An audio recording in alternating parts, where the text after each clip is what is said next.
бүгін осындай әдемі, өте дәмді вупи пай тортының цифра жасалу жолын көрсететін боламын.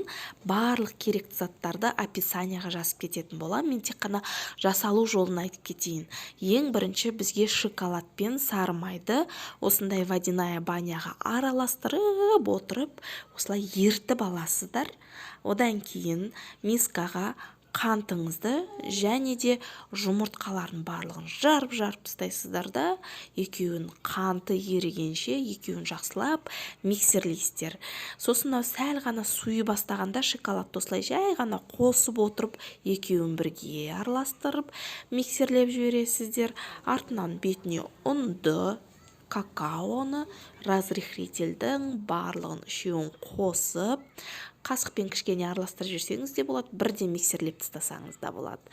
Барлығын миксерлеп болғаннан кейін 6 ыдысқа бірдей көлемде бөліп шығасыздар.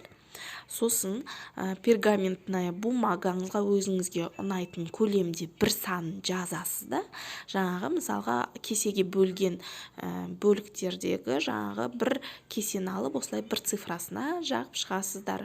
Осындай бір цифрасынан сізге 6 штук керек болады. 11 санын жазу үшін. Егер де бір санын жазатын болсаңыздар, 3 штук қана керек болады. Енді бізге крем жасау керек.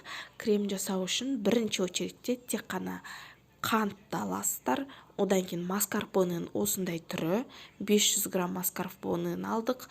Осы маскарпонен салғаннан кейін бізге творожный сыр керек. Мен осындай крем-чиз деген творожный сырды пайдаланамын.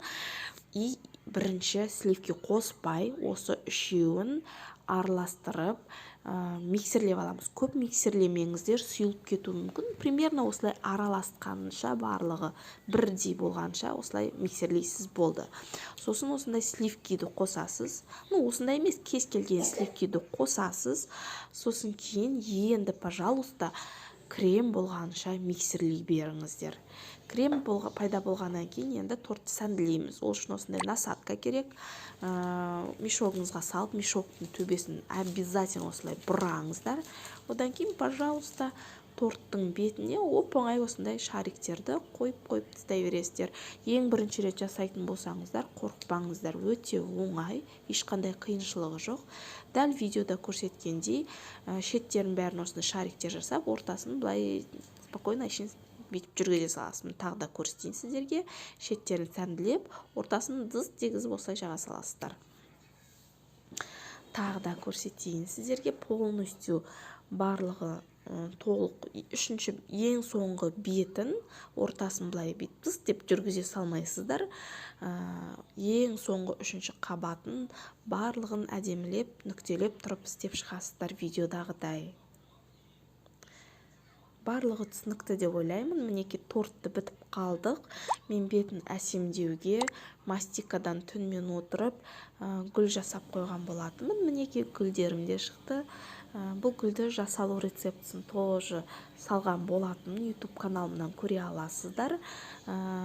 Енді осы торттың бетін мен неше түрлі зефирлермен, мастикадан жасалынған гүліммен, черешнямен, смородина қойдым, бәйтеуір үйімде не бар, примерно сол заттардың барлығын қойып әсемдеген болатын. Сіздер өздеріңіздің қалауларыңызша кез келген затпен әсемдейсіздер.